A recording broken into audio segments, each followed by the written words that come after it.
Hi, everyone. I think we're getting ready to get started here. Thank you all for joining us. Welcome to this meeting of the Committee on the Revision of the Penal Code, which is now in session. I'm Mike Romano, the chair of the committee. Thank you for joining us all in this current circumstances and formats. This is our 7th committee meeting of the year. I'm going to begin with a quick roll call of committee members in alphabetical order. Senator Burton can't join us today. Judge Espinoza. I'm here.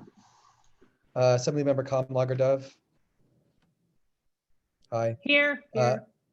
Justice Moreno. Here. Dean Richardson. Here. Senator Skinner. Here. Thank you. All right, here's a quick agenda for today. We'll be hearing from 3 panels of witnesses covering topics. Our topic for today, which is parole release and recall and resentencing under Penal Code 1170D. As you all know, we've started the year working our way up from the shortest sentences, parole, probation, alternatives to incarceration, and now we're getting to life sentences. Members of the public will have a chance to comment after the panels, and we expect a comment to begin around 4:30 p.m. When that time comes, I'll explain how to line up for public comment on Zoom. Please don't do so now, and we'll take a few 5-minute breaks along the way. Finally, we were planning on hearing from Judge Thelton Henderson today, but he was unable to attend at the last minute. We hope to hear, and we look forward to hearing from him at our next hearing on December 10th. At the same time, I am glad to announce a late addition to our agenda for tomorrow morning's session at 9 a.m. We'll be joined by George Gastigone, who is a district attorney-elect from Los Angeles County. So for today, as I mentioned, we're covering 2 topics: parole release and sentence recalls under Penal Code 1170D. The first topic, parole release, is one that has relevance to roughly half, or maybe even more than half, of all the people currently in CDCR custody, which is about 50,000 people. Each of these people is eligible to be released from prison by the California Board of Parole Hearings because they're either serving an indeterminate life sentence or because they are serving a nonviolent determinate sentence, which is now parole eligible under Prop 57. In other words, the Board of Parole Hearings plays an extremely important role in the administration of justice in California, and we look forward to exploring that role today. In particular, I look forward to discussing what are the appropriate standards before someone should be granted parole, the current law and regulations that address this issue in a few different ways, and in ways that seem not entirely consistent to me. And whatever the standard is, one thing is clear: people serving life sentences released on parole have had extraordinarily low recidivism rate. And this is in part credit, I think, to the good work of the parole board. The latest figure that I have, at least, is a 2.3% recidivism rate. And more than half of those who have committed new crimes are committed new misdemeanors. And by the way, at least one other state with even looser parole standards in California seem to show similarly low recidivism rates for people released from life sentences. So today's topic, sentence recalls under Penal Code 11, the second topic, I'm sorry, for today, Penal Code recalls under Penal Code 1170D1 has the potential to apply to even more people than parole release. This section allows for the Penal Code for sort of what I'm calling administrative clemency, where prosecutors, CDCR, BPH, and local sheriffs would ask for the court to recall a sentence and resentence somebody, no matter how long ago the conviction was. And the reasons to reevaluate a person's sentence can be for any reason: for exceptional rehabilitation, for health concerns, law enforcement cooperation, and the like. But recent experience with this law shows may not be operating as well as it was intended.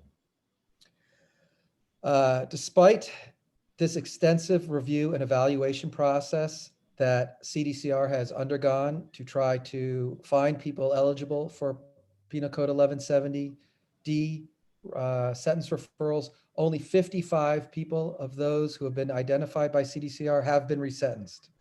And almost a third of the people identified by CDCR haven't had any court hearing whatsoever. Another problem is that district attorneys, BPH, and sheriffs have barely made use of their authority whatsoever.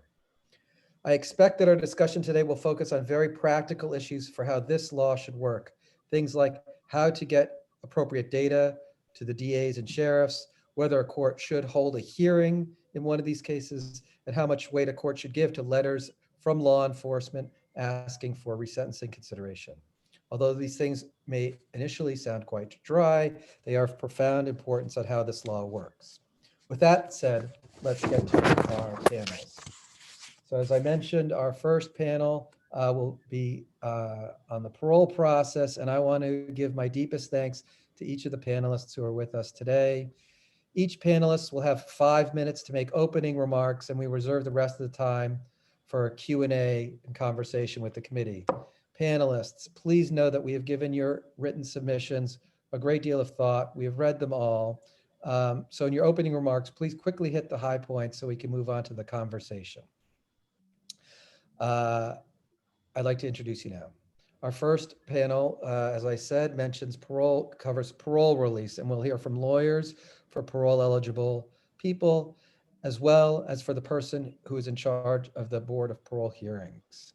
Our panelists are Keith Watley, who's the Executive Director of Uncommon Law, Heidi Rummel, Professor and Director of Post-Conviction Justice Project at the USC Gould School of Law, and Jennifer Schaefer, the Executive Officer of the Board of Parole Hearings. Mr. Watley, let's start with you. First of all, let me just say, I know a lot of you. It's good to see you all, especially all three of you on your panel. Thanks, Keith, for joining us. Thank you. Thanks for the opportunity to meet with this committee. It's really an honor and a pleasure to be here. People are dying in our prisons, not because they're too dangerous to release, but because too many of our levers of decarceration, even during the pandemic, rely on the discretion of a few decision makers lacking the will to do what's right. I'm glad you'll be hearing today from people who've actually come home from life sentences. They're the experts, I think. In the last 40 years, there's been only 1 year in which more than 20% of scheduled parole hearings resulted in parole grants. The Penal Code Section 3041 commands that parole must normally be granted. So why would we accept a 20% grant rate?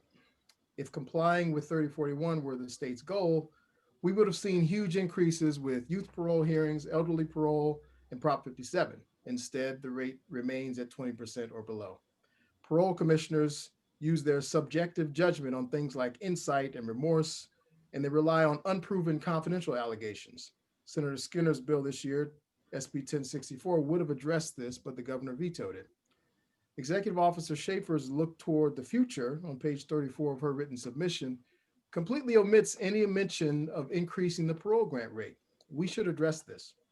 My first recommendation to this committee is to create a much stronger presumption in favor of parole, removing the board's discretion to rely on subjective and non-predictive factors such as insight and remorse.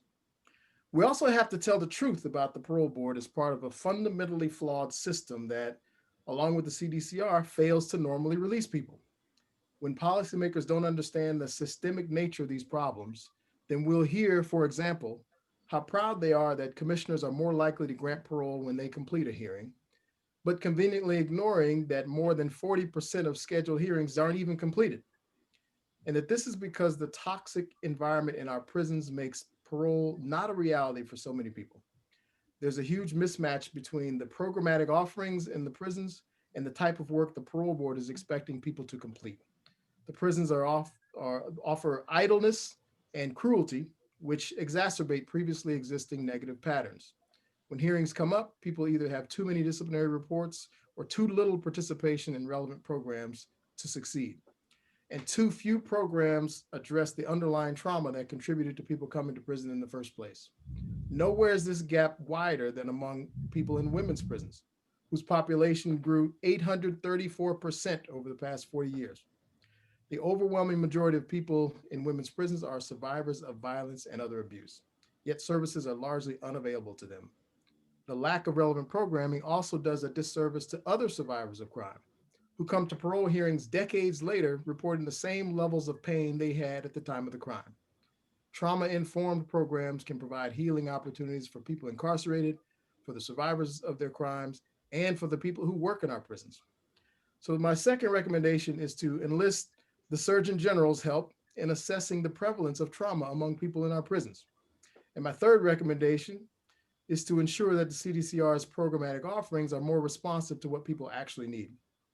On the topic of judicial oversight, it would be disingenuous to suggest that the California Supreme Court directs the board to consider insight as a factor in parole decisions. In fact, due to the highly deferential standard of judicial review in these cases, requiring only some evidence to support the board's decisions, the court deferred to the board's determination that insight is relevant in predicting risk, even though it's not.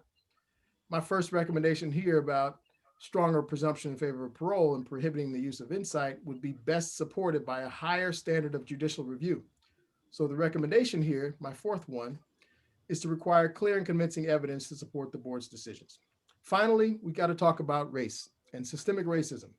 The language in our new Racial Justice Act, AB 2542, reminds us that racial discrimination has a devastating effect not only on individuals, but on our system of justice as a whole.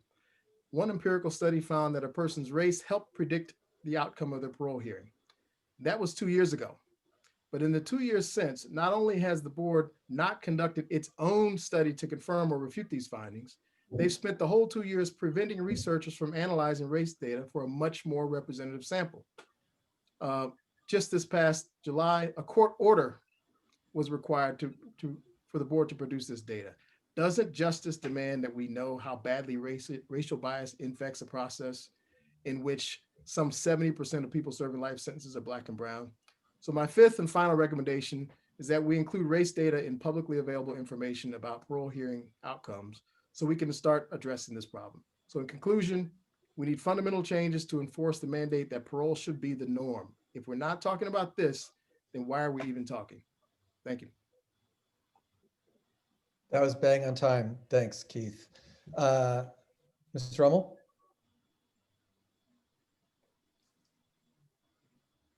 You're muted.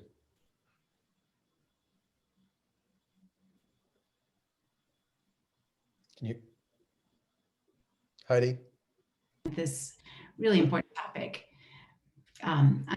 I've been advocating for a better parole process since I began doing parole hearings in 2006. I litigated the Lawrence case. I wrote and co-sponsored the youth offender parole laws and other related laws. And most recently, I founded the nonprofit Parole Justice Works to train and support state-appointed parole attorneys. And I think, as all of us would agree, we've come a very long way in the last 10 years toward a better, more fair parole process. We've done that with very few structural changes to the legal mechanisms that govern parole. Other than youth offender parole gives earlier opportunities for parole, but to date hasn't really affected the board's consideration. That's a point that we can talk about in more detail. But basically, with the same structural systems, we've come to release gone from single-digit percentage of people being released to, and I know the numbers differ, but over 10,000, 8,000 or 10,000 lifers have come home in the last 10 years. We have retained a recidivism rate for violence of less than 1% in all of those releases. So I am going to, my first recommendation, which I'll talk about, is we can release more people safely. We can release more people safely. I'm not even sure that requires structural changes. I think it requires continued forward progress in the system that we have, although I will make some suggestions for changes. I like to use the analogy that we have started off releasing A+++ human beings from parole, and then Governor Brown and Ms. Schaefer took over the process, and we've moved, and now we release A+ and some A human beings. We could probably tolerate B- human beings coming home through our parole process because they wouldn't be dangerous, and I think the recidivism rate would not jump incrementally. So that's my first suggestion. I agree with Mr. Watley, with Keith on that. I submitted an amicus brief that we made in the Butler case because I wanted to give an overview of the process that we have and talk about what we have when we approach changing it. I'm going to suggest, like Mr. Watley did, some changes to the existing process, but I think without a fundamental examination of the process we have, it's hard to go much farther than we've already gone in the last 10 years. And I hope you read the Butler. It's complicated, but essentially prior to DSL, we had a system where culpability and rehabilitation were completely separate processes. There was an incarnation of the board that determined someone's culpability maximum sentence based on what they did and who they were, and then incentivized rehabilitation by giving them an opportunity to leave prison earlier if they no longer posed a danger to the community. To me, that is the right structural framework to be looking at this. After DSL came in, there were very few people serving indeterminate sentences, mostly for murder. And I argue it was illegal, but whatever, it happened that we switched from the only way out of prison is if you rehabilitated. Maybe that was appropriate when people were serving life sentences for murder. But in the subsequent time frame, we have, as Mike gave you the number, put many people in prison with life terms for being in a gang, for gun enhancements, for 3 strikes. So we now have people who we are incarcerating simply because they are unable or unwilling, or our prisons don't support the rehabilitation process that the board requires to be released. And that, I think, is the fundamental underlying problem of the system that we're faced with. So that's the reason I submitted the amicus brief. I'm happy to answer more questions on that. Other important fundamentals of our system that I think need to be borne in mind before we make changes is that we have a due process, liberty, interest, and parole in California. That's not true in many other states. And the protections that accompany due process, legal representation, court review, judicial review, even if it's not particularly robust, although it is more robust after Lawrence, thank you, Justice Moreno, has driven the most significant changes to the parole process in the last 10 years. And I think, a notice and opportunity to be heard. All of the protections that accompany due process are critical to our parole process. But when the governor review of the parole process became a reality in California, it became a political process. And the reality is that this is a political process. It is more or less political under different governors to the benefit or detriment of the people going through the parole process. And we could talk about that forever, but inherently, because the governor reviews these decisions, it's an inherently political process at some level. And in my opinion, governor review does not add anything to what the parole board already does. I use this analogy. If you want to know who the safest people are to send home, ask the men and women who are serving time on the prison yards and living with people day in and day out, who you trust. Who can I safely send home? And they're in the best position to tell you. Probably in the next best position to tell you are the upstanding correctional officers who are working in the system, who see people as human beings and can tell you this person has changed and this person hasn't. Maybe next would be me as a parole attorney, because I spend hours and hours and hours with my clients preparing them for the board. Next is probably the parole board, who only gets 2 or 3 hours to meet with a person face to face and evaluate and make a very high stakes decision about whether to release them. But at the very end of that process is the governor, who's reading paper. And no matter how informed or how much time or how dedicated a governor might be to releasing the right people, it's a paper review. And this is, it's a human process. It's a discretionary process. It's a subjective process. We can talk about how much more objective to make it or how subjective it should be. And I agree with Keith. Generally, it should be somewhat more objective, and with structured decision-making, I think we're trying to move in that direction. But at the end of the day, it's going to be a subjective process. So we need to work hard to address the unfairness that comes with any subjective process. The concerns that Keith's making, systemic racism, viewing people as human beings, how we evaluate someone psychologically, whether risk assessments are valid or not valid or helpful in making these determinations. Those are all the things we have to look at and change, but we're going to be doing that in the nature of a subjective process. And I think Heidi, I hate to cut you off. I look forward to having this conversation. I think we get where you're going. Thank you. We'll continue this in a second. I just want to keep us rolling. Ms. Schaefer? I'm going to share my screen. I hope that's okay. Let's see. Hopefully, is that coming through? Excellent. Okay, so thank you. Thank you for the opportunity to be here and to speak with you today. I also want to thank Mr. Watley and Ms. Rummel, as well as prosecutors, victims, survivors and their families, incarcerated persons and their families, and all the other advocates and stakeholders who participate in the board's parole processes.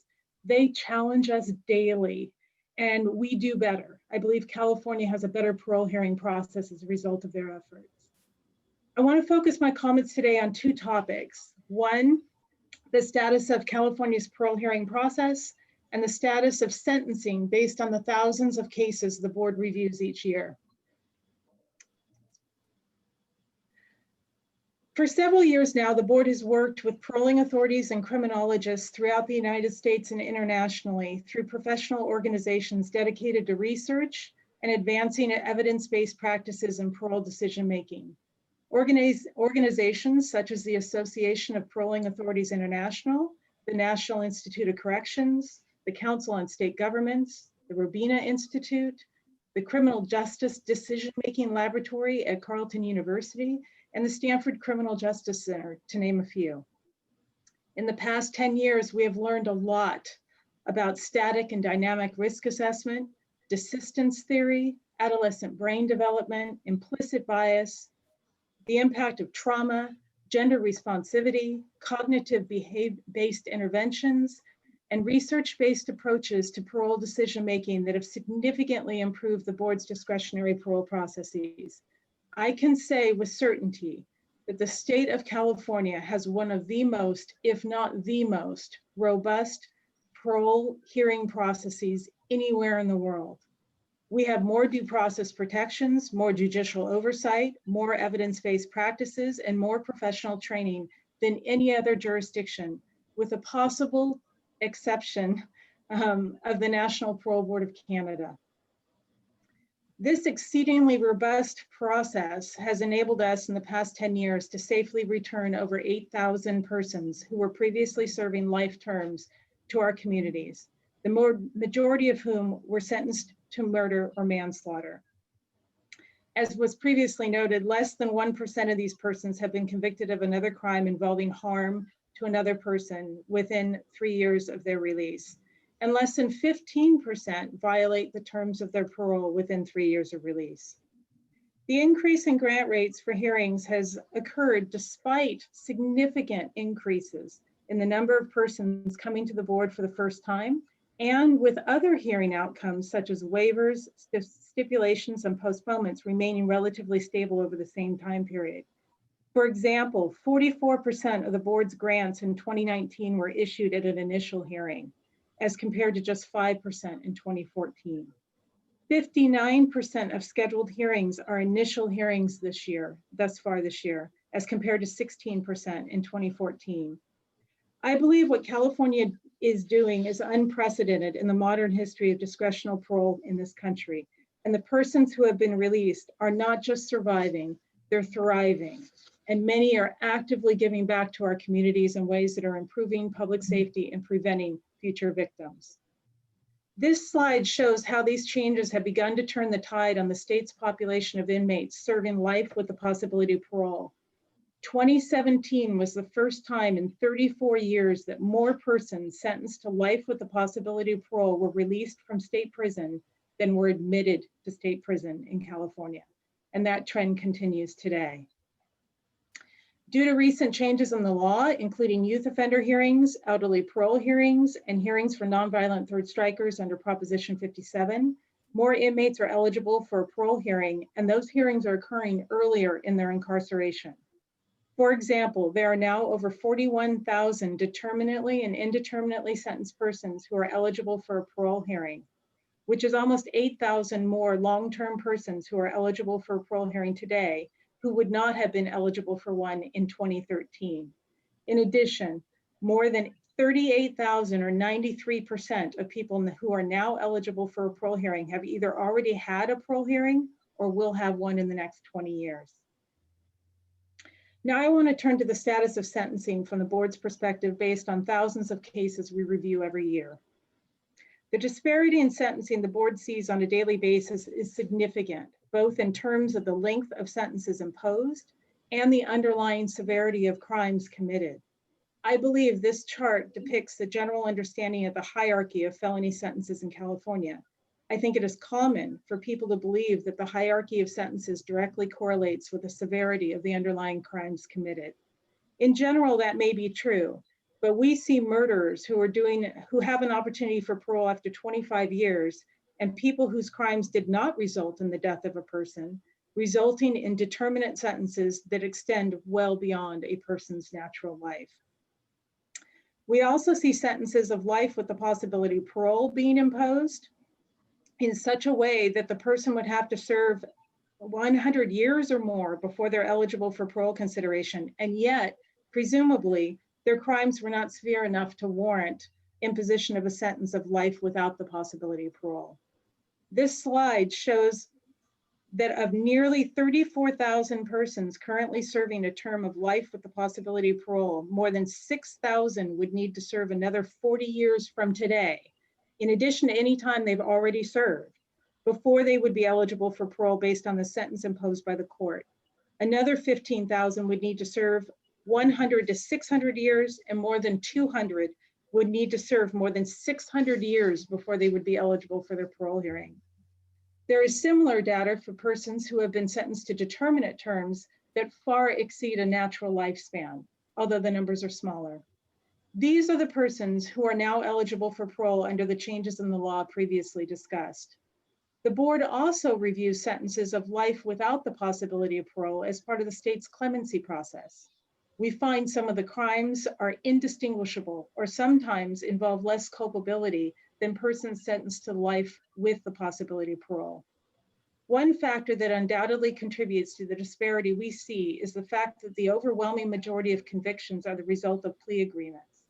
When we review the details of the underlying crimes in these cases, there's often great factual variance between persons who ultimately plead to the same crime. This makes generalizations about the severity of an offense or a person's individual culpability nearly impossible to ascertain from looking at conviction data alone. It is one of the Ms. reasons Schaefer. I believe, my last sentence, I promise. Okay, good. It's one of the reasons I believe discretionary parole based on individualized consideration using evidence-based practices and a robust application of the law is essential to promoting rehabilitation and determining who can safely be returned to our communities. Thank you. I appreciate you humoring me with an extra minute. Thank you very much. I'm going to set a timer for about 45 minutes for the rest of our conversation. Ms. Schaefer, I'd like to start with you, and I'd also like to hear Mr. Watley and Professor Rummel's reaction to this. So one of the statutory directives of our committee is to rationalize the penal code. And by my review, there are at least 3, perhaps more different statutes and regulatory language controlling the ultimate decision about whether somebody should be released. And I'd like to focus on this, what I'm just going to call the parole standard. I've practiced parole hearings, and I'm not even sure really what that standard is. It just seems very loose to me, especially given the different standards. And we've even alluded to a couple of them today. So my understanding is that section 3041A says the board shall normally grant parole. That's what Mr. Watley says. Section 3041B says shall deny parole if public safety requires. All right, so those seem a little bit in tension to me. And then there are the regulations, section 2281A, that says BPH shall deny parole if the person is an unreasonable risk of danger to society, but there's no definition of what that means. Ms. Schaefer, you alluded to when you're talking about the recidivism rate as harm to another person, but that's of course not what the standard is. Similarly, the comprehensive risk assessment that psychiatrists conduct for you are evaluating for risk of violence. So that's yet another standard. So what is the standard in like plain English that the parole commissioners are using to determine whether somebody should be released? And are these different statutory and regulatory provisions coherent or kind of muddled? So on the latter point, I'll start with that. Clearly, they're muddled between the statutes and the regulations. But the governing language that we use, the standard that we use, is from the case laws. The one thing that you didn't talk about, which is the case law that has developed over the last 2 decades. And the Lawrence and the Chaputis cases are the two that we base our decisions on today, which is a current, in order to deny somebody parole, we have to find that they pose a current unreasonable risk to public safety. And when Okay. Can I just interrupt you there? My understanding of those cases are that they're primarily about the judicial review of the parole determination. And now you're saying it's another standard, danger to public safety, which is defined elsewhere in the penal code. Is it danger to public safety? Is it danger to society? Is it danger to harm to others? This is as somebody who practices before the board, and I think Keith and Heidi will, or inmates, it's just, we don't know what the target is. And how can the commissioners know? And I was wondering if this should be clarified, and if so, how? Maybe we'll even jump ahead a half step. So I think that it's a very interesting question. I think that what we know about risk assessment, both static and dynamic risk assessment, is that your question really goes to the heart of the parole hearing process, because each person is very different that comes before us, based on a variety of different factors. What might be a currently relevant risk factor for one person has nothing to do with another person's risk factors. I think one of the good things, which isn't very well known amongst the general population, is that the area of risk assessment has not actually changed dramatically in the last 20 years or so. So we know what factors aggravate or mitigate somebody's risk for future violence. And that's generally the standard that is applied, although admittedly with Chaputis and Lawrence, it talks about a risk of dangerousness to the public. Well, okay, let me interrupt you there. Should it be risk of violence? I mean, because we could write a statute that would say that and make it very clear to everybody. I think you need to be careful about it depends on who's coming through the parole hearing cycle. One of the things that we learned with the nonviolent parole review process, when we went from, this is the paper review process, when we went from nonviolent second strikers to anybody who's serving a nonviolent offense, you have people in prison that have never had a violent history. So from a public perspective, you need to decide, the policymakers need to decide who it is that should be kept in prison. And if you're going to send somebody to prison and give them an opportunity for parole and base the standard of release on a violent standard, it means we would never have any legal authority to keep somebody in prison who's committed like wide-scale, white-collar crimes, the Ponzi scheme cases, some of the theft, the really sophisticated theft rings. So that's not true, put that right? out there that it's not quite that straightforward. It's not based only on what their crime is, right? If somebody who committed a white-collar crime or a series of nonviolent crimes and sentenced to life under the 3 strikes law, but then became very involved in gangs or dangerous activity while in prison, they could be at risk of future violence, even if their prior convictions were nonviolent. I don't see those as necessarily From a risk perspective, it is exceedingly difficult to show that there's evidence of current violence if they've never had any violence in their past. Okay, well, all right. Yes, Justice Moreno. Yeah, let me just step in here, Mr. Chairman. I was part of the 4-3 majority in Lawrence and Chaputis, and I was also the author of the Dannenberg case.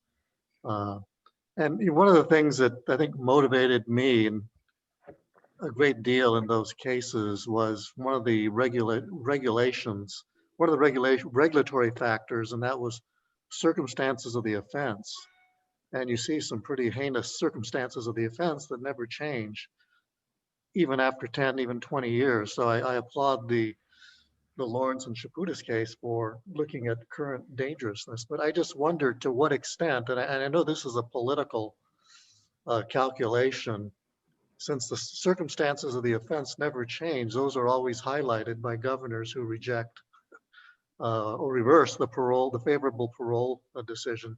So I'm just wondering in terms of the evidence now, are the circumstances of the offense still a significant hindrance to parole decisions where the current dangerousness is or lack of dangerousness is satisfied?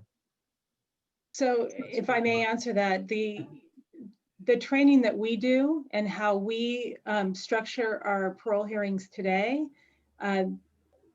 no, static factors are not, cannot really serve as the basis of a parole denial unless there's some sort of nexus to current dangerousness, and that's exceedingly rare.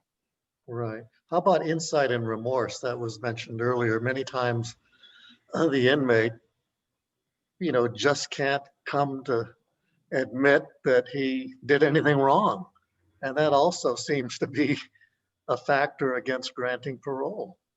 So there's one thing that we know about remorse and people's ability to determine credibility, and that is the better you think you are at it, the worse you probably are. Studies show that people's ability to determine credibility and remorse is fallible, greatly fallible. And so, number one, we do have case law that talks about plausible deniability. We do not require people to admit to the crime. We have good legal standards when it comes to that. I think when you're talking about, when you're talking about the remorse and insight, let me talk about insight real quick. Insight, I think that what you would find is that there's kind of two versions of insight. There's one that's kind of the layperson's version, which I think has kind of gotten hold in some of the legal decisions, which is, well, if you don't know why you did what you did, then how do we know you won't do it again? That is not the clinical version of insight that can actually increase your risk. The clinical version of insight is how introspective is the person? Do they understand their triggers? Do they understand why they respond the way that they do in either pro-social or non-pro-social ways? So there's kind of a clinical insight that is relevant to a determination of current dangerousness, but it's not the kind of insight that I think the board was quite well known for denying people for parole. And that was based on some of the legal opinions that came out. Ms. Schaefer, we don't use that in our structured decision-making now. Is there a specific study that you can point us to about the efficacy of insight in terms of predicting future dangerousness or recidivism? Mr. Watley seemed to suggest, and then I'll turn it over to you, Mr. Watley, there is absolutely no evidence between either laypersons or clinical insight. I honestly don't know the answer to that. So it's embedded within the research that supports use of the HCR20, the version 3 that we use. That's the risk assessment tool. It's a structured decision-making or structured professional judgment sort of model of risk assessment. And yes, I can get you the report. I can get you the documentation, the research that goes behind that really goes to the idea of current dangerousness as a result of the lack of introspection, as opposed to the Sure. lack of you didn't know what you did then or why you did it versus, so how do we know you wouldn't do it again? Sure. No, and I'm familiar with the HCR20. I think that, that has been a well-used tool, but this insight issue in particular, which comes up so often, in the parole hearings, is I think different from all the factors in the HCR20. So if there is specific research on that, we'd be very, very interested in that. I'm sorry to have dominated the conversation. Are there other members with questions?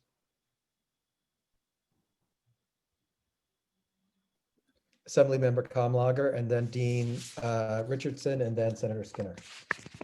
Actually, I'll let the dean go first because I have two and I just want to condense them in my. Okay. Oh, okay. Thank you, Senator. Assemblywoman. So my question relates to the data in the data on race. And I'm curious about what we just heard. Hold on, I'm trying to fix my camera here. Okay, what we heard from Mr. Whatley about race predicting parole decisions, which is unsurprising to me. But what is surprising to me is the indication that there's some resistance to gather that data, to study these outcomes. And so I just wanted to ask a bit about that, Ms. Schaefer, about that, right? The gathering of data, especially as it relates to the exercise of discretion by the parole board. So my understanding of how race data was collected and whether it was distributed or not, I think that has changed. I will let you know that that's not data that the board sort of owns, if you will. We use data from the Department of Corrections. And so I think some of what was said was a little misleading in that it wasn't the board's data in which to turn over. And I do believe Department of Corrections did at one time have a policy to not turn over race-related data because it was personal data, but I think that they have since revisited that. And so that information is available now. The situation to which Mr. Whatley was referring had to do with some fundamental disagreements that we had about the methodology of the research that was being used or the research that had been conducted. The board has in the past entered into data sharing agreements with specific academic institutions, Stanford to be one of them. We're very open to doing that. Has it been a priority in the last 2 years for us? No, we've been doing a lot of other things. Had we have had the bandwidth to do it, we certainly would have engaged in it, and we are in the process of having those discussions. But I would like for it to be a well-reasoned using whatever methodology has been accepted by academia for determining and controlling for race-related data.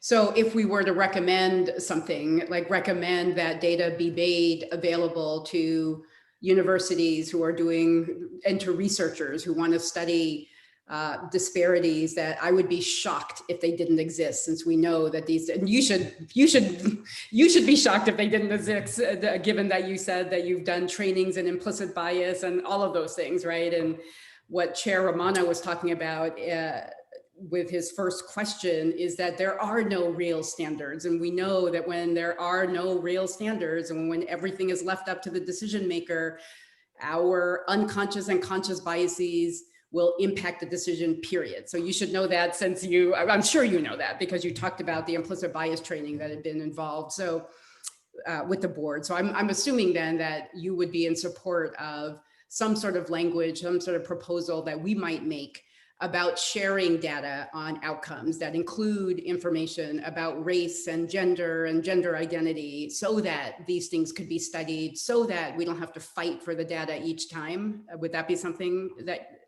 So I can't speak on behalf of CDCR, but in principle, I do support it. I would say that the experience that we've had with Stanford in the past was that if you take just an outcome, say of a hearing, but you don't really understand all of the really complicated factors that can go into a decision so that you can appropriately control for some of those other things, you end up with data that I think can be fundamentally unsound.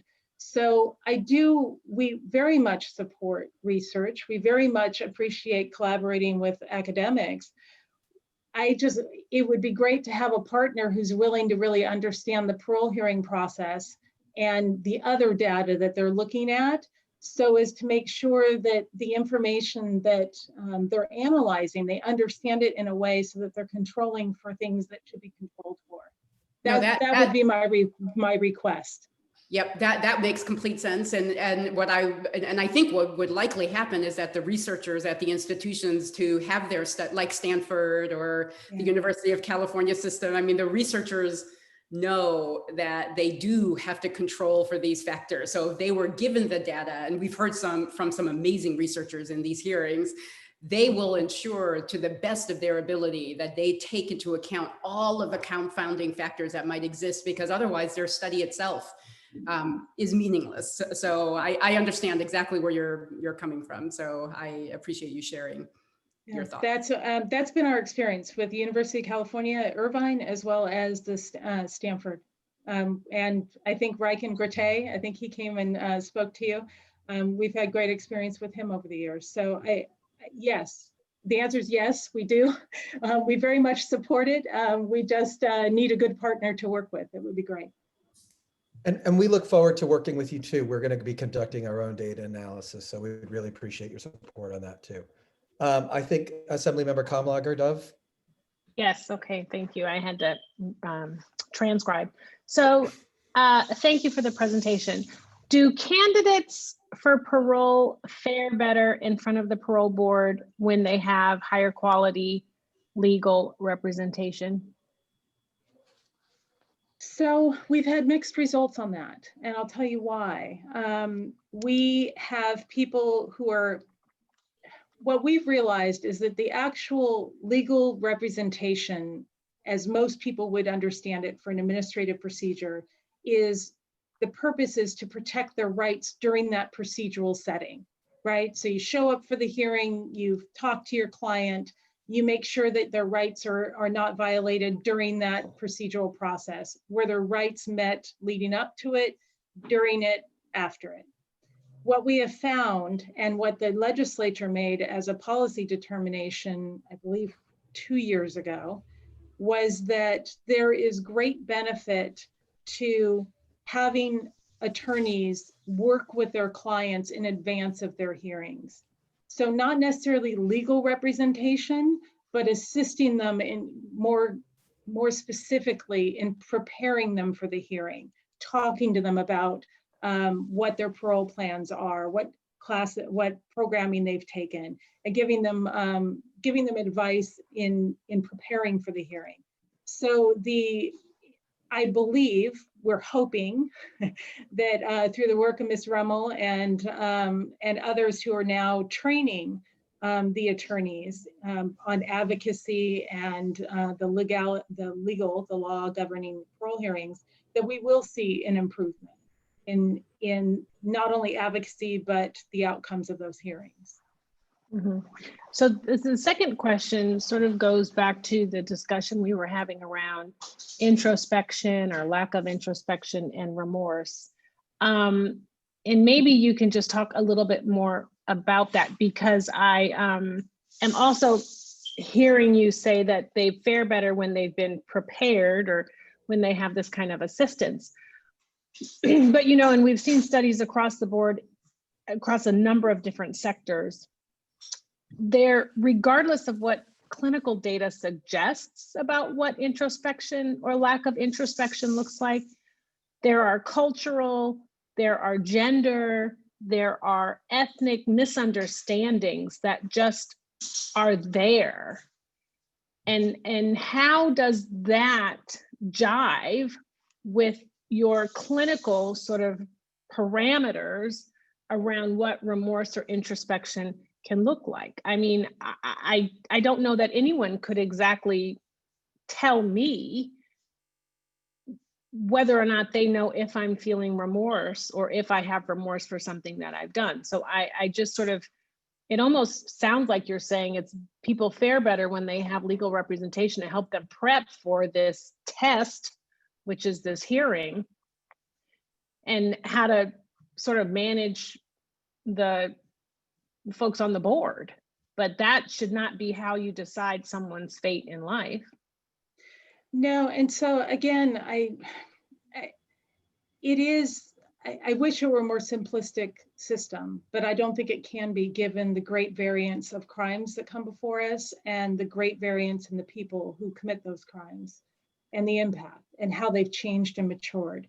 But basically there's two different pieces. One is a risk assessment, which is the HCR 20. It has a total of 20, it's called the HCR 20 because there's 20 things that they evaluate. 10 are static, 10 are dynamic factors. In determining somebody's overall risk of future violence, potential risk for future violence, each one of those things is assessed, and then it's determined whether or not any one of those things is still currently relevant. And so what I mean by that is you could have somebody who, it's almost the reverse of how you said it, that you could have somebody who completely admits to an incredibly severe crime. I mean, if you think of one of the worst crimes, and they come in and they sit down and they said, yeah, I'd do it all over again. It's not that they necessarily lack remorse, although they do. It's that they kind of lack empathy. They don't understand why they act out in these non-pro-social ways. But maybe And- they do. Maybe context could play a larger role in some of these discussions. I mean, if someone did it because it was truly self-defense, if someone tried to kill my mother and I defended my mother and you said, would I not do that again? I'm never going to tell you I'm not going to defend my mother. So no, we take that into consideration. I'm thinking more of the serial killers that actually torture people, and it really horrific cases. And we've had people that, they may just never get the insight or understand why they do what they do. But I understand what you're saying about culture. Pardon? There's no debate about that, but those are really outlier cases. I mean, I think what we're mostly trying to focus on is sort of they are, and middle I think of the road case. I think that you would find that there aren't too many clinical assessments who rank somebody high or moderate risk solely on the basis of lack of clinical insight. It's usually a combination of factors, ongoing substance abuse, just a variety of factors. If we had time, I would love to have our chief psychologist come and provide kind of an overview of how the HCR20 works and how they identify what factors are currently relevant. He also does a really good presentation every year to the board in open session. In fact, he just did it last month, where they take each of those 20 factors and they show based on every risk assessment that was done in 2019, which of those factors ended up being currently relevant for persons who were identified as low overall risk, moderate risk, or high risk. And you can see how each of those factors lessens the lower the risk the person is. But it really is an individualized consideration. Pardon? Are they culturally diverse? The clinical psychologists, are they culturally diverse? Not as much as we would like, but they also receive a lot of training on cultural sensitivity and understanding how some people do not respond similarly in similar situations. So I'm going to jump in here, and then Senator Skinner, I'll get to you. So first of all, I think that's more of the data that we would love to see about really how much insight does or does not play, because I see it play quite often. The second is, you could imagine, and then I'll let Senator Skinner ask her question before you can even answer this, but you could imagine a statute that would give a presumption of parole if, for example, the HCR20 found someone to be low risk, right? That would be a way to give a little bit more objectivity here, which is some of the things that we're struggling with. But of course, that's not in the statute at all. So I just want to throw that out. To insight before we move on, I'll keep it to 1 minute.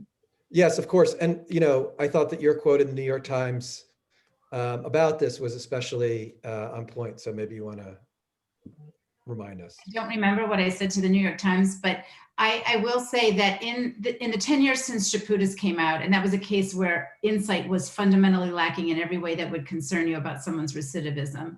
We started off with people lacking insight because the car was green, but it was really blue, like for any reason.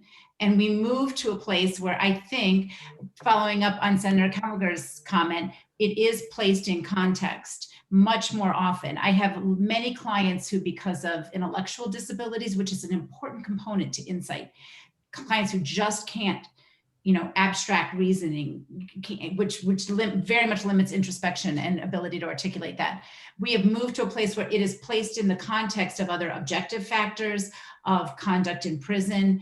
I'm much more successful on having clients with limited insight who I don't believe are dangerous, and I can demonstrate through other mechanisms, their programming, their discipline, letters from staff, different other factors, being granted parole. And it is less a focus. I would say it's still, like, I would agree with Ms. Schaefer that there is some limited relevance to insight to someone who is introspective and understands themselves and their behaviors, but it's fraught with all of the biases and subjective concerns that we all have about our world, our system, our parole process. So that's the yin and the yang, I think, of insight.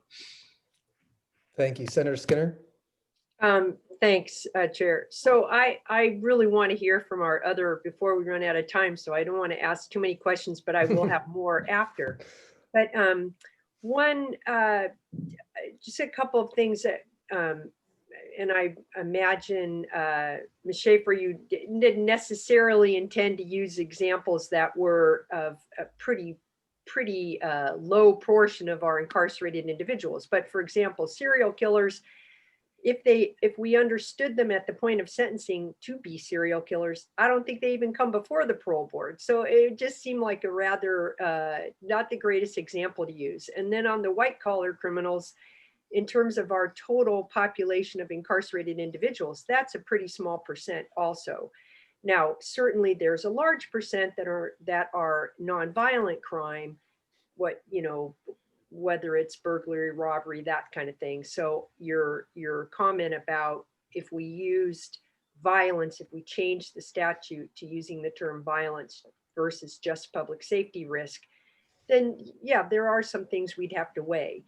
But I would like to hear a little more about your thinking on two things. One, on why we should continue to use why we wouldn't go to a violence definition as a more specific reason, to clarify our statute.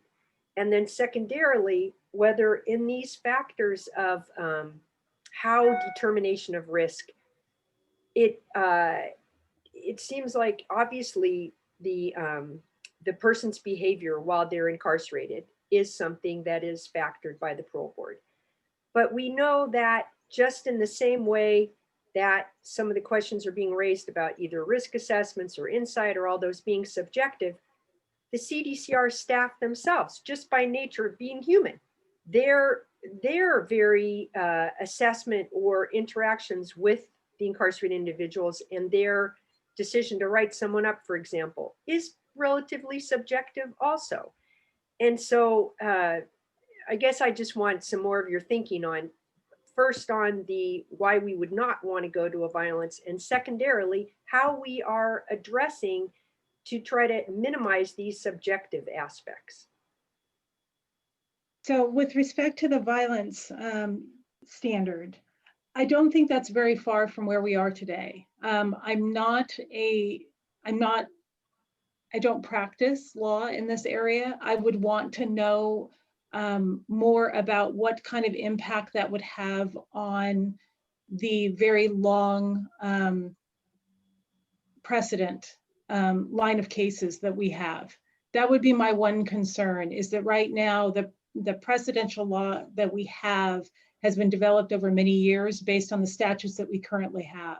And so I just don't know what kind of impact that would have on all that judicial precedent that we have. So I'm open to that. The ability to change statute. I mean, for example, we changed felony murder, and the judicial practice for years before was to convict someone of murder under felony murder, but we changed the statute. So I don't know if the relevant factor should be what the past precedent is, because the past precedent is, of course, greatly based on our current statute. I think it's much more what we think it would be an appropriate statute, and that's really why I'm asking.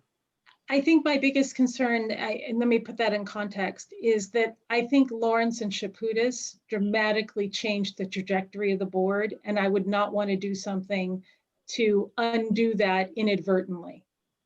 So I would want to make sure that that was preserved going forward, because I think it's very much in line with all of the research behind risk assessment. It really should be about current dangerousness and who the person is today. And when we go out and we talk to inmates and their families, or anybody who asks us to do outreach, how we describe a parole hearing is that, look, what we're looking for is who were you then, who are you today, and what is the difference between the two? And that's really the essence of a parole hearing, as long as you don't have cognitive disabilities or other sort of limitations to be able to explain that. But that's basically the essence of a parole hearing. If we use the violence standard, that's very much in line with the risk assessments that we use, as the chair, Mike Romano, said. He knows that our HCR 20s is really about a potential risk for future violence. So I don't think that that's a significant diversion. I think it is problematic in some cases, as I said. If there is no history of violence, then there's no reason to have a parole hearing, because there's no legal way that we could deny somebody parole in that case. You're no longer asking about risk to public safety, and so there's really no point in having a parole hearing, in my opinion. Well, I guess that's the question, though. Is it risk to public safety generally, or is it risk to violence? Because maybe if they are serving a life sentence for a nonviolent crime after 25 years and there's no risk to violence, maybe they shouldn't be in, and maybe so. But some of these folks that are now eligible for a hearing are not serving indeterminate sentences. And the longest term of imprisonment, right, imposed by the court, we have people that are eligible for parole within a year, even though they came to prison with, 48 8-month consecutive counts, which means their term was really more like 20 or 30 years. I think that's another outlier example. The truth, but the answer question is if they're not at risk to violence, maybe they shouldn't be in at all. I do want to add to other folks. I do want to sort of spread the questions around a little bit. Mr. Watley, I do. Question. Do you want me to respond? I'm sorry. Yeah, I'm sorry. Senator Skinner, the second question you asked, the behavior in prison. I don't know how much you know about my history, but how do we account for subjectivity is really my question. How do we account for subjectivity? Or discount for subjectivity. Or discount. It's very rare to have somebody who has a certain sort of conduct in prison, and then suddenly they get an RVR, or suddenly they move to a new housing unit, and now we start seeing disciplinary. Usually what we're looking for, usually what we see in somebody who remains a current unreasonable risk to public safety is a pattern of behavior. And so do we know that some of those rules violations are probably extremely subjective? Yes. And I personally know that. I used to oversee and monitor excessive use of force internal affairs investigations as part of the Inspector General's office. We know that happens. I'd like to say that it's rare and that the majority of people are doing exactly what they're supposed to be doing when they're supervising persons while they're incarcerated. But we know, and we ask them. I mean, that's one of the things in a hearing is tell us what happened that day. And sometimes it's plausible, and sometimes it's very much not plausible. And by the way, that behavior has been a pattern of behavior that has yet to be rectified. So, I mean, I don't know if it's an appropriate answer, but we ask those questions because we know you have to know the context. So I want to ask Mr. Watley some of this subjectivity issue. Mr. Watley, you suggested that we eliminate the idea of insight from the parole determination. How would you actually legislate that? You can't, the board is prohibited from basing a determination on insight, period. Does that really accomplish anything? Because if it's not insight, then it's another subjective word that folks use. So, I mean, really specifically, how might you legislate in a way to reduce the subjectivity that I think that you're getting at the insight, unless I'm mistaken, or you just think that insight is like especially subjective and problematic piece of the puzzle. Well, yes, it is especially problematic and subjective. But the whole process is. Sure. So how do we legislate? But that's the key, right? Because we're doing. Well, Go ahead. a couple of things. You could require that parole actually be granted based on objective factors. For example, as I mentioned before, if you had a better assessment process when people come into prison, you could better identify the kinds of programs that will be responsive to their needs, especially those that are more trauma responsive. And so you could prescribe a course of basically treatment for someone in prison, not just mental health and counseling support, but also educational, vocational course of treatment. Once they've completed that and served their minimum term, what do we need the parole board for? We could make parole not just presumptive, automatic for a lot of people, thousands of people, rather than subject him to this process that's as fraught as we've been discussing here today. The other thing about insight was made up as a factor by parole commissioners. It's not in the statute, it's not in the regulations. Parole commissioners said, we want to use this because we think it just sort of makes sense to us. And it came out just the way that Ms. Schaefer explained. Well, if you can't explain why you did this, then we think you're likely to do it again. Why did the court endorse that? Because the low standard of judicial review required it. They had to defer to the board's reasoning on this. So if you fix the standard of judicial review, we wouldn't have insight as a factor in these hearings, which, by the way, since it was endorsed by the courts, the board used it in every single case in which they deny parole.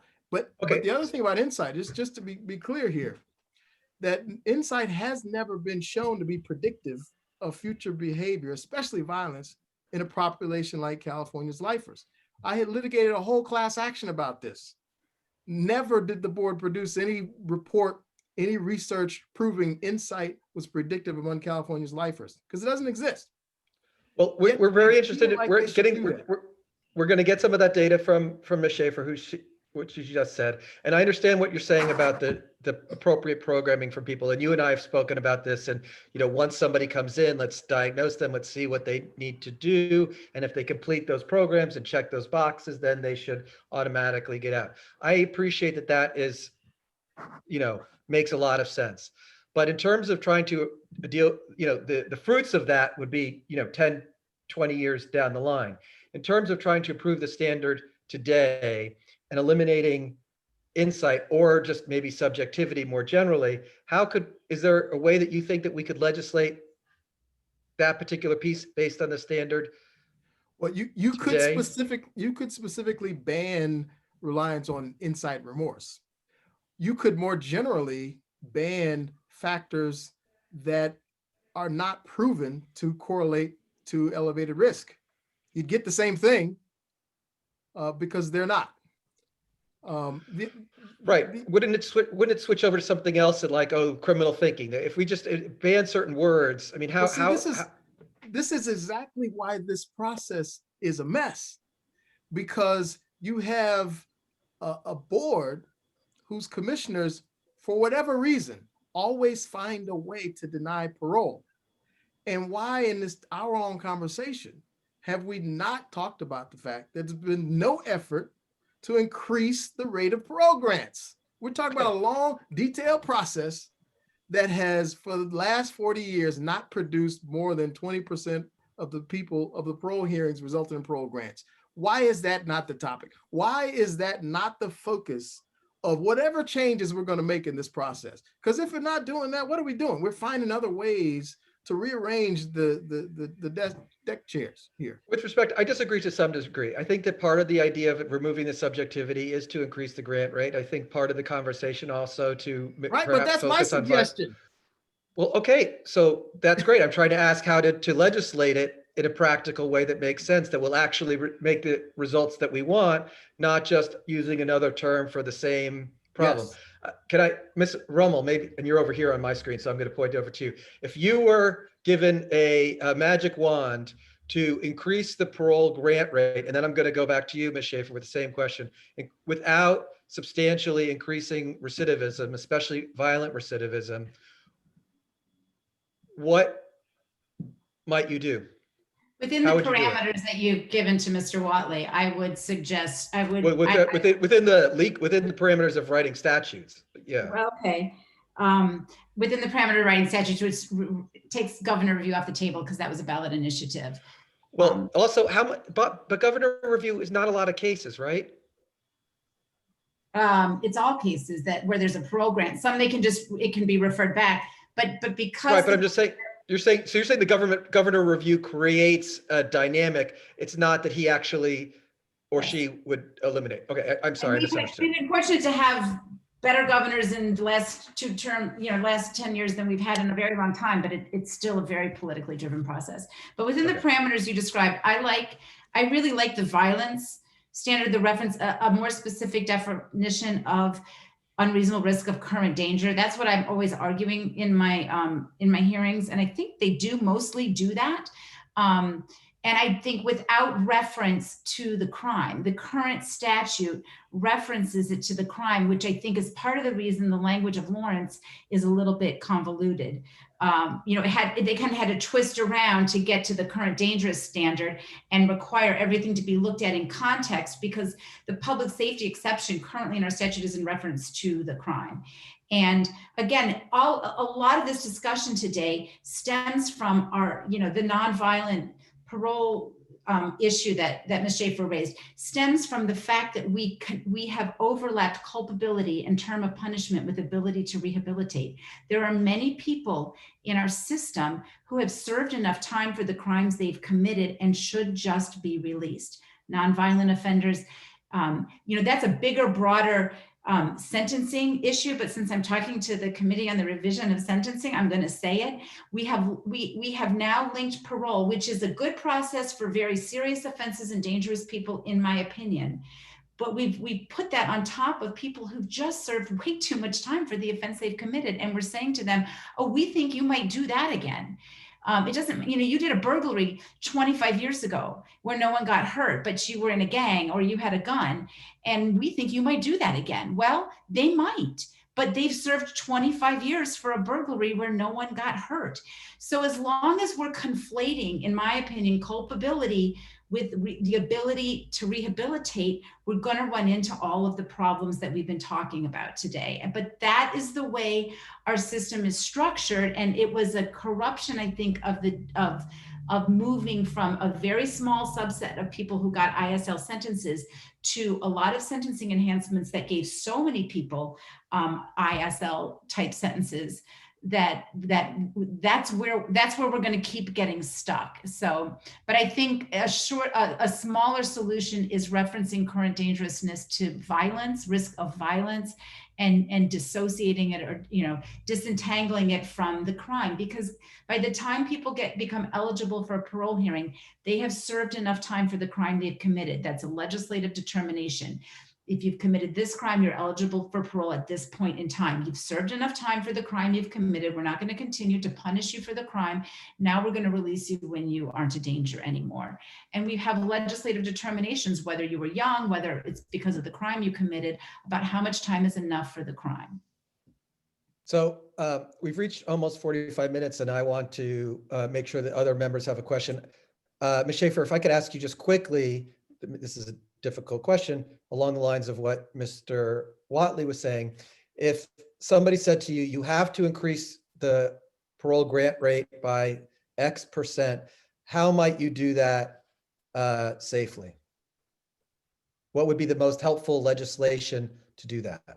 So first of all, I will tell you what I told Governor Brown and what I would tell Governor Newsom, and that is, the board is not set up, nor should it be set up, to have some sort of a quota. Because when you are doing an individualized consideration, you can't be thinking about, did I just grant or deny the person that came before this person? You need to be able to apply the law to the facts of this particular case. And it doesn't matter if it's your 10th grant this week or if it's only your 2nd grant this week. It has to meet the same threshold each time. So My response to that is that we will work very hard to continue to have the best trained board that understands the law and can apply the law in a manner that can withstand judicial scrutiny, and that so that we can provide the fairest possible hearings. Now, that said, if you want to talk about how to get people more suitable for parole that come before us today, the cognitive behavior intervention programs are incredibly helpful. There are people who have never had time with a therapist their entire lives, and they don't have a diagnosed mental health diagnosis.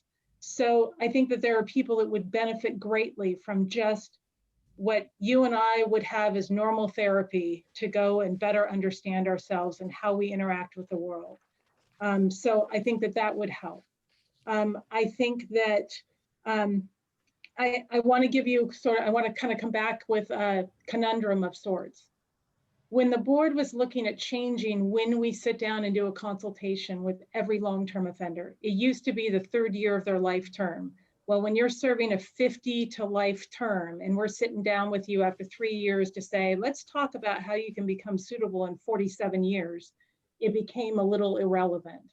And the legislature changed that determination when they did, or the timing of it, when they did youth offender laws. Now we meet with everyone during the 6th year prior to their initial hearing.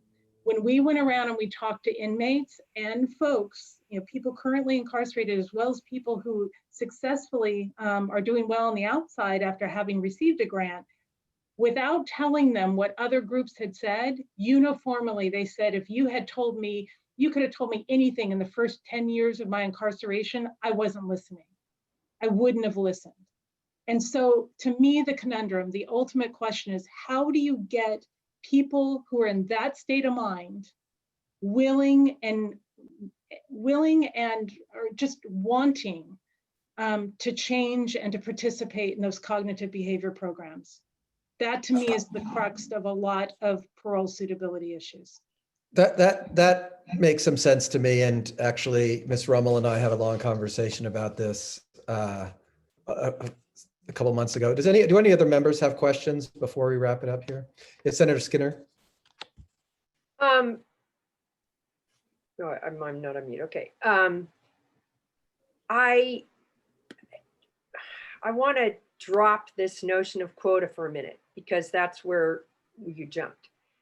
Let's ask it a different way. If the legislature were to say, or forget just in this conversation, if we were to say to you, look, our objective is to try to achieve what we understand both the case law presumption and the statute presumption is, which is that parole is granted. And, obviously there's factors, right? But since that's the presumption, and if we take the actual grant rate, there seems to be a discrepancy. So what is it that you would do so that we would actually achieve closer to what at least most of us understand to be both the case law presumption and the statute presumption, which would be an increasing of the grant rate of who gets parole? What is it that you do to change? I would have to give a lot more thought to that.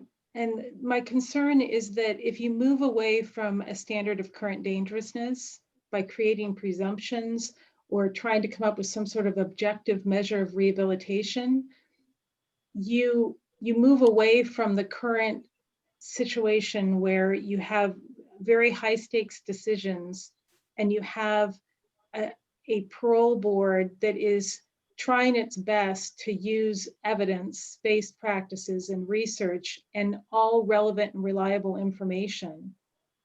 And once you start sort of chipping away at that, what you're really saying is that we're okay with some people who are a higher risk being released. And that's a policy determination. If people want to make that policy determination, I think we can. I think that you will see an increase in recidivism if you do that. And that's where I'm not sure what the tolerance level is. Let me pose the opposite though, because by not, as you describe it, chipping away, then we are accepting a current circumstance where we're not factoring for I think, a great deal of subjectivity just due to the implicit biases and such, and then due to, as you described, even our psychologists do not have the cultural or ethnic diversity that reflects our incarcerated population. And so given all these layers, both the systemic and then the real fact of even who our psychologists are, and then who the variety of different people who are doing these assessments, so by not changing it, we're accepting the status quo. And I think what we're saying is that the status quo is not acceptable. I respect that. I would counter with the idea that I think that there's a lot more that we can do to address trauma, to address people understanding and wanting to change and incentivizing that change. I think given our current standard, more people can come before the board and be found suitable if we have the ability to create that sort of incentive and have the programming to be able to give them the tools to become suitable. I don't think we need to lessen our standard. I don't. So the only Go ahead, Senator Skinner. a bit, I mean, in a weird way, this is not the parole board's responsibility, but by answering, but by our having, if we say, okay, if we can provide more to deal with trauma, so that at least accepts that a good deal of people who are there, that their behavior was influenced by trauma. But the very experience of being in our prison system is traumatic. And that if we just, independent of our feelings around the person's original crime and what led them to it and all, if we just interact with incarcerated individuals and about how is it that you can even deal with trauma when you're in basically a traumatic, you're in a trauma induced environment 24/7.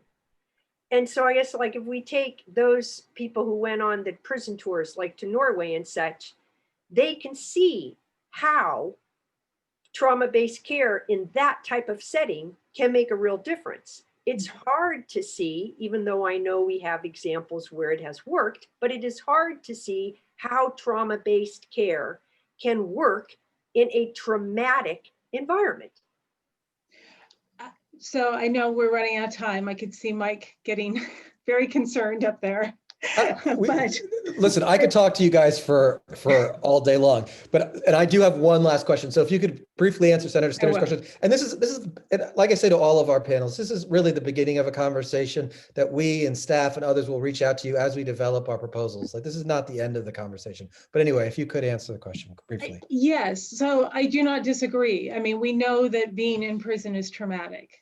We also know that there are certain things that have worked in prison, and I think CDCR is working very hard at capitalizing on what we know has worked well. And so things that they're doing with youth offenders and having them not go to level 4 institutions when they come in so that they learn how to be worse, right? And then work their way down to programming. I think as they're flipping some of those things around and giving people a different path upon admission to state prison, I firmly believe we're going to see some grant rates go up rather significantly. The one thing I will say that we learned from the youth offender and the elderly parole changes in the law is that it's not a particularly good idea to surprise somebody with a parole hearing. If somebody thought that they were going to die in prison, some of them acted as if they were going to die in prison. Others did not. Remarkable human beings who, despite their circumstances, did unbelievably positive things. We have people who were serving 18-year determinate terms, and suddenly they're eligible for a parole hearing after 15 years, and they've only got 3 years left. They didn't have a whole lot of incentive, nor did they have a whole lot of time to program. The last thing I'll leave you with is I would not underestimate the power of hope. When I first came to the board, I would go out to the institutions, and there were lifers who had never known a single person that had ever been released from state prison. Now you can't find a life-term inmate in state prison that doesn't know somebody who went home and has done so successfully. And the power of that hope and that motivation is getting some of those people who said before that you could have told me anything in the first 10 years, I wasn't listening. They're starting to listen now. They know it's real. They know that they can make changes and that they can go home earlier. I haven't given up on the current system. I'm very optimistic. I think that things that the legislature and others have set in motion are going to continue to prove and provide very positive dividends going forward. I think we're on a very positive trajectory. Okay, I have one last question. Do any of the other members have questions before we move on? Well, I have one question about the violence, because Yes. that had come up about, it said looking at folks' propensity for violence and when you can be suitable for parole when you're not a danger. Does that take into consideration how people are living and faring while they are incarcerated? I mean, is the expectation that they're not involved in any kind of violent altercation? Because, from my understanding, there's a lot of violence going down in prisons. And so the expectation that somebody dig deep into some well and just walk away or just figure something out in a nonviolent space so that they can come with a pretty clear record is delusional. So, I mean, can you just be a little more specific about what we're talking about? Again, it's very much an individualized consideration, right? So we're asking those questions about the context. So if there is a mass problem or somebody is in a violent altercation with someone else, we're asking what led up to that. And we're looking for, was it an act of self-defense, or is it more of you're still displaying some impulsivity issues? There are some folks that are still very impulsive. And there is a direct relationship between impulsivity and future violence in some. Everyone's impulsive at some point. There are degrees. There are definitely.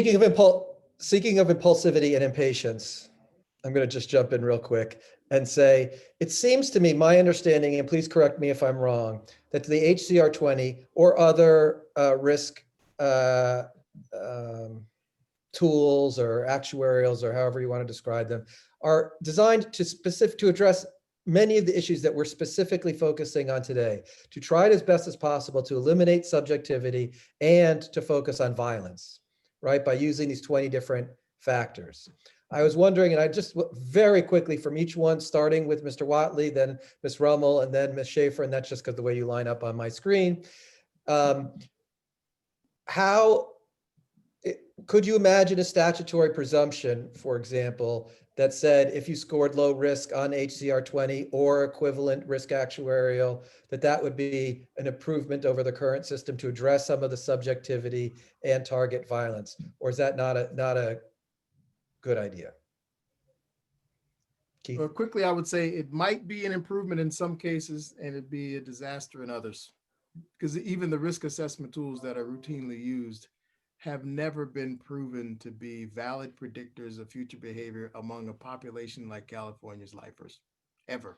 I think that's a little bit of an overstatement. I think that they have maybe no, that's not the been, truth. That's what I said is true.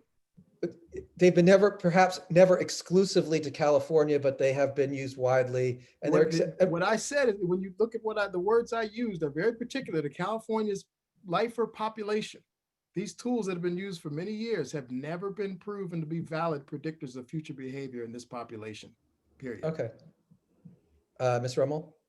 I have a lot of concerns about comprehensive risk assessments.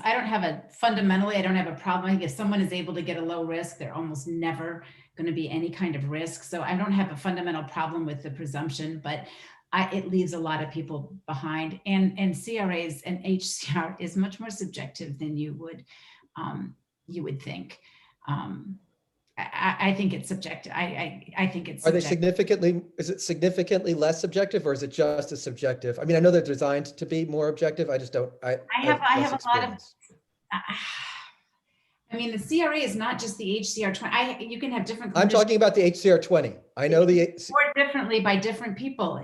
I think it's still inherently subjective. I'm not, and it puts too much emphasis on one single person in a 1 or 2 hour interview with I We're talking about the HCR 20, not the CRA. The HCR 20. I understand. I don't have a problem releasing people who are low risk on the HCR 20 or putting some kind of presumption in place but I think it leaves a lot of people behind. And I would like less emphasis on the CRA instead of more emphasis I could give you a whole hour Zoom on why I think that should be the case. Okay. Ms. Schaefer? So I agree insofar as I think it's problematic to create a tool like that and then have it be that important. We do look at risk assessments, but we've always said that that's, one piece of evidence considered by the board as a whole. Is it important? Yes. Is it informative? Yes. But we conduct hearings without risk assessments. So I want to make sure that we're really clear about what the ramifications of that would be. I think what you would find, and I'll send you the information if I haven't already about the outcome of risk assessments and the analysis that was done for every risk assessment that was conducted in 2019. But I think that what you will find is that there's all but a presumption today that if you're low risk, you go to hearing, you're going to get a grant absent some significant overriding issue. Because I know your personal I've had too many experience has been personal different. experiences. I think the three of us here have personal experiences that are. I can show you Let's- statistically. well, I can show you statistically. Let's end there, because I think that we all agree that the data, right, will reveal a lot of that. And I would love to see that. And perhaps it should be, perhaps you're right, which would be terrific. Perhaps it should be in statute. Maybe that would be helpful or not. We don't want to harm it. Obviously, we want to improve the system. I think that we all recognize that not just through sentencing rules, but also recent initiatives from, all the way from 3 strikes reform to Prop 57, that there seems to be a move towards more, back end evaluations of people's performance in prison and whether or not they're a danger to public safety. And as the whole system moves in that direction, I think that you see us fumbling around with trying to find a better, fair, safe way to evaluate those people. And all of these different new laws that have been passed, some by initiative, others not, have different standards. And I think nobody's hit the right one. And I think that that's what you see us struggling with, partially for the subjectivity part. Anyway, I really appreciate everybody's time. We're going to keep it rolling. Thank you so much. As I said, this is the beginning of the conversation. We are particularly interested in specific legislative recommendations. So for example, Mr. Watley, if it's like, you cannot use the word insight, in the hearings, we would love to see that. I mean, I don't mean to oversimplify your proposal, but it's something like that. We would be very open to that. That goes across the board, Ms. Rummel, Ms. Schaefer. If you guys have very specific proposals to improve the process, that's what we're here for. So I just want to say thank you again, and we're going to move immediately to our next panel. So thank you very much again for your time, for your written submissions. I really appreciate it. You're all friends, and we will be in touch. Thank you very much for your time today. Chair Romano, Senator. I think the parole discussion is so significant in a context of what we're doing, because I think we could change a lot of the penal code and still have a circumstance where we had, people spending longer times, or, just the parole is a big factor in all of this. So I'm hoping that we would have an opportunity to revisit some of these discussions, because, for example, I have some questions still, and I appreciate that we've run out of time. But for example, we just went through a recent process where, and parole is not the only people going through this, but where because of COVID, some 44,000 people were looked at, 44,000 of our incarcerated individuals, and there were various entities reviewing it. But of those, to determine who might be the lowest risk to be able to bring down the population because of COVID. And my understanding is in that review, And I know there were more than just the parole staff that were involved in it, but in that review, it was out of the 44,000 or some, it was something like 600 or even less people were determined to be low risk. That kind of defies logic. But so I would like the opportunity to be able to get more into detail on some of these things. Well, I guess to answer your question is, I have a couple of answers. First of all, tomorrow, obviously, we'll discuss it among our group. I very much hope, and like I said, Ms. Schaefer, Mr. Watley, and Ms. Rummel have been extraordinarily available to me. And I know that this is a big particular issue for you, Senator. And I don't know if we can have another whole hearing of the committee, but maybe some sort of subcommittee or individual conversation as we begin to refine our ideas. I would love that. I agree with you. I mean, as I said, when we at the top of this, 55%, Jennifer, of the people go through some sort of parole review? Yes, 55% of the current So- population now. So 55% of CDCR goes through BPH. I mean, that's just astounding. So this obviously deserves time, but we have a lot to get through. And we also have other panelists that will talk about the parole process from their perspective, actually people who've been through parole. So this conversation is far from over even today, but I'm with you in that I want to continue, but we're going to move on to the next panel.